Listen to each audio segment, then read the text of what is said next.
Ғасыр дертіне айналған есірткі және оны тұтынудан аулақ болу кеселдің алдын алу қажеттілігін бүгінгі күн тәртібіндегі ең басты өткір мәселелердің бірі болып отыр. Соңғы 10 жылда елімізде нашақорлар тобы молайып, оның ішінде балалар арасындағы есірткіге құмарлық қатары бірнеше есеге артып отыр. Балаларымызды аурудың алдын ал, жаудың алдын ал, қайта көтерілген дауылдың алдын ал деп бекерге айтпаса керекті. Тәуелсіз еліміздің жастарының салауаттылығын арттыру бүгінгі қоғамның алдына қойылып отырған басты мақсаттардың бірі. Қаламыздағы балалардың шығармашылық орталығында өткізілген есірткіге жоқ деп айтамыз халықаралық акциясы осындай есірткіге еліктеушіліктің алдын алу мен салауатты өмір салтын насихаттауға бағытталып отыр.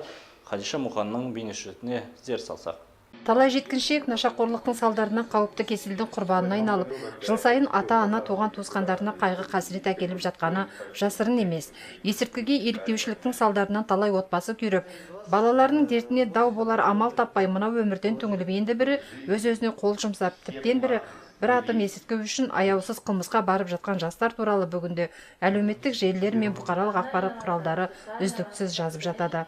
Алайда осындай тағдырларды қайталаудан біздің кейбір жастарымыз еш қорықпастан өздерінің есірткіге тәуелді болуда.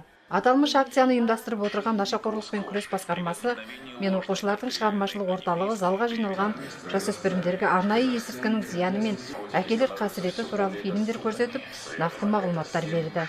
Целью, как я назвал, мероприятие является профилактическим. Біздің акцияның бүгінгі мақсаты есірткіге еліктеушіліктің алдын алу мен жастар арасындағы салауатты өмір салтын ұстануды насихаттау болып табылады.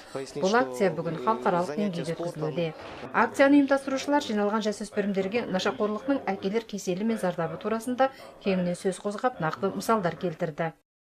Вы сейчас находитесь в стадии перехода из Сіздер қазір бала мен ересектің ортасында тұрсыздар. Үлкен адамдар мен жасы келгенде есірткінің дәмін татып оған еліктейді деуден аулақпын.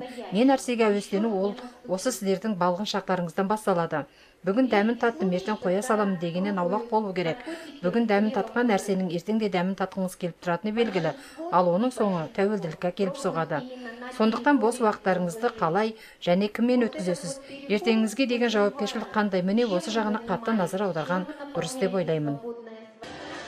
Бүгінде жастар арасындағы салауатты өмір салтын сақтауды, спортпен айналысуды, шығармашылық жолдарды таңдауды насихаттаған акция ұйымдастырушылары осынау шараға қатысып белсенділік танытқан командаларға сыйлықтар ұсынып, залға жиналған жасөспірімдерге балалардың спорт өнерлерінен үзінділер көрсетті.